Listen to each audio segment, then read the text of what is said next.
Iran के हमलों से थर्रा उठेंगे अमेरिका के युद्धपोत। क्या ईरान इस बार अमेरिका को देगा पूरा मुंहतोड़ जवाब? क्योंकि ईरान के हाथ लग गई है कुछ ऐसी जानकारियां जिससे अमेरिका के खिलाफ इस्तेमाल कर ईरान दे सकता है मुंहतोड़ जवाब। नमस्कार, मैं हूं आशीष त्रिपाठी आपके साथ और इस वक्त ताजा स्थिति क्या है उस पर बात करेंगे। लेकिन उससे पहले आपको यह बता दें कि ईरान के हाथ कुछ ऐसी इंफॉर्मेशन अब लगी हैं जिसमें बताया यह जा रहा है कि ईरान अमेरिका के खिलाफ उन सूचनाओं का इस्तेमाल करके उनके युद्धपोतों और उनके सेना की मूवमेंट्स पर नजर रखकर हमला करेगा और इस हमले में शायद ईरान को संभलने का मौका ना मिले, क्योंकि यहां ईरान का साथ दे रहा है रशिया। जी हां, जिसे हम रूस के नाम से भी जानते हैं। रूस की इंटेल इस वक्त ईरान के लिए काम कर रही है और रूस की तरफ से दी जा रही उन सभी इंफॉर्मेशंस का इस्तेमाल करके ईरान अब आगे अपने हमले की रणनीति तैयार कर सकता है और अमेरिका को उनके मोर्चे पर पूरी तरह से घेर कर नेस्तो नाबूद कर सकता है। जानकारी ये मिल रही है क्योंकि अमेरिकी रक्षा मंत्री हेक्सेथ के बयान को अगर हम कोट करें तो उनका यह कहना है कि अगर रूस ईरान की मदद कर रहा है तो उसे अमेरिकी सैन्य रणनीति का सामना करना पड़ सकता है, क्योंकि अमेरिका इन सब पर नजर बनाए हुए है। लेकिन यहां स्थिति यह बनी हुई है कि अमेरिका जहां जहां नजर बनाए हुए है, रूस वहां वहां नजर बनाए हुए है और ईरान को लगातार उनकी इंफॉर्मेशंस मिल रही हैं। लेकिन वो ब्लाइंड स्पॉट क्या है जहां अमेरिका की अब तक नजर नहीं पड़ी है, वो आंखें खुली होने के बाद भी उन्हें नहीं दिखाई दे रहा है। रूस, चाइना, भारत के आसपास के कई देश जिसमें श्रीलंका भी शामिल है, दबे छिपे पर्दे के पीछे से मदद कर रहे हैं ईरान की। एक घटना का उदाहरण आपको दूं। ईरान का एक जो युद्धपोत, एक सैनिक जिस पर लदे हुए थे, जिस पर सामान था और युद्ध के लिए वो मैदान में था, और समुद्री मैदान में तैनात इस युद्धपोत को जब अमेरिका की पनडुब्बियों से टॉर्पीडो किया गया, निशाना बनाया गया, ऐसे में वहां जब उनके 30 नाविक डूब गए तो श्रीलंका ने रेस्क्यू ऑपरेशन चला करके ईरान के नाविकों को बचाया। और अब जानकारी यह भी मिल रही है कि अमेरिका कोशिश ये कर रहा है कि उन ईरानी सैनिकों को ईरान वापस ना भेजा जाए। लेकिन श्रीलंका का अब तक इस पूरे मामले में एक ही स्टैंड है, क्योंकि उनकी सीमा से लगभग 2000 किलोमीटर की दूरी पर यह घटना घटित हुई है। और यहां पर स्थिति यह है कि दरअसल ईरानी वॉरशिप IRIS देना के लोगों को बचा करके वापस ईरान भेज जाने की तैयारी चल रही है और श्रीलंका के पोर्ट पर शरण पाए दूसरे ईरानी शिप के क्रू को भी वापस भेजा जा रहा है। एजेंसी रॉयटर्स ने अमेरिका विदेश विभाग के इंटरनल केबल के हवाले से ये जानकारी दी और अमेरिकी पनडुब्बी ने टॉर्पीडो करके ईरानी वॉरशिप को डुबो दिया था जब श्रीलंका मदद के लिए आगे आया। और श्रीलंका अकेला मददगार नहीं है, रूस, चाइना, भारत और कई तरह से क्योंकि भारत का देखिए भूमिका यहां पर यह है कि भारत अमेरिका को अपनी भूमि इस्तेमाल करने के लिए नहीं दे रहा है। ये एक बहुत बड़ी ईरान के लिए अपने आप में एक मदद जैसा है। भारत इस युद्ध को रोकने के लिए भी बातचीत कर चुका है। इजरायल के प्रधानमंत्री बेंजामिन नेतन्याहू से प्रधानमंत्री नरेंद्र मोदी ने जल्द से जल्द शांति स्थापित करने के लिए बातचीत की है।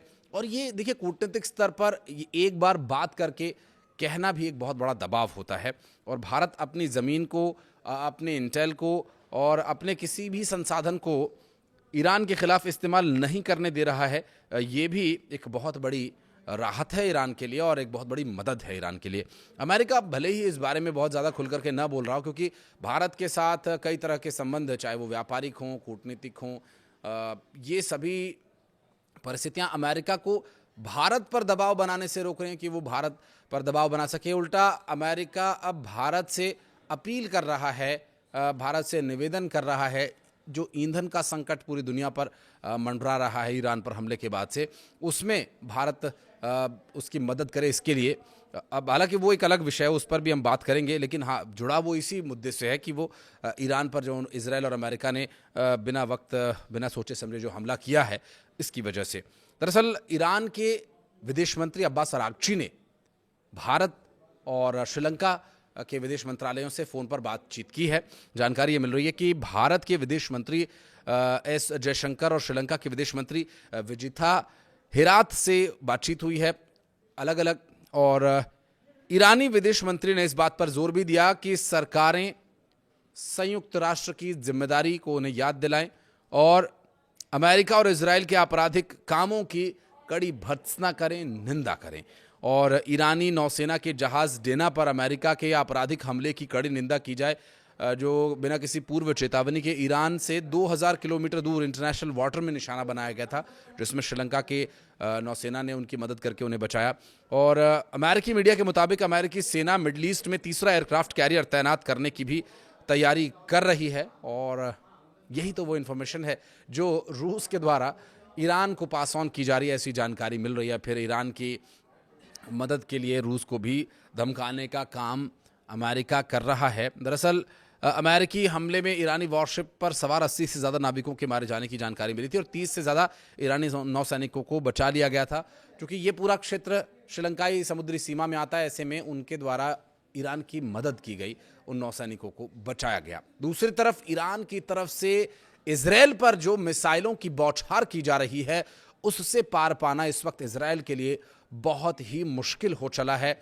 इजराइल का आयरन डोम तो पहले ही फेल हो चुका है, उसका एयर डिफेंस सिस्टम पूरी तरह से चरमरा गया और अब इस वक्त स्थिति यह है कि थोड़ा भी अगर ईरान ने और एक्सेलरेट किया तो शायद उनका जो एयर डिफेंस सिस्टम है वो पूरी तरह से ध्वस्त हो जाए।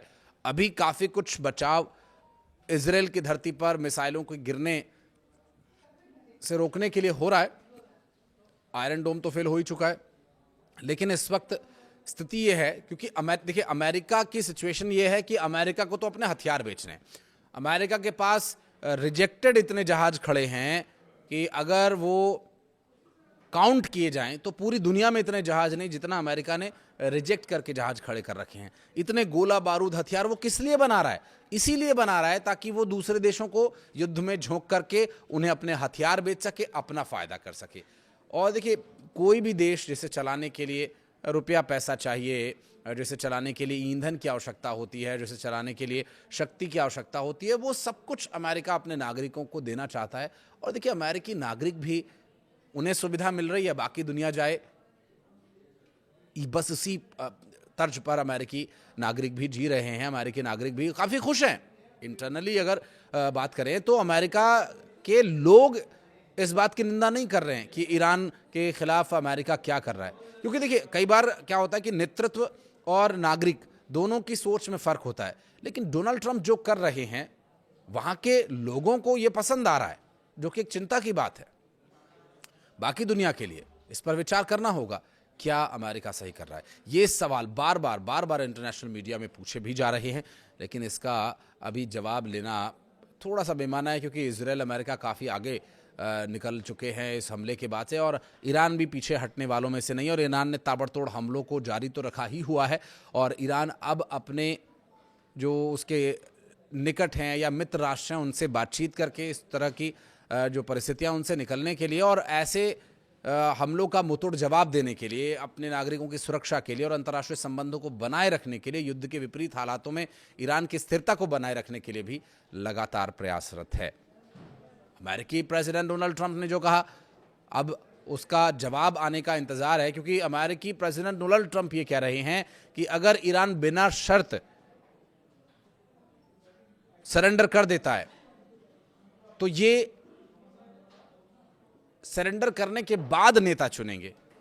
ईरान में प्रशासनिक स्तर पर जब जहां धार्मिक नेता चुने जाते हैं, वहां अमेरिका अपना चुनाव में दखलंदाजी करने की तैयारी कर रहा है, या डोनाल्ड ट्रंप की तरफ से बयान दिए जा रहे हैं कि अगर वो बिना शर्त सरेंडर कर देते हैं तो ये एक देखिए मनोवैज्ञानिक दबाव बनाने की एक तरह की कोशिश है।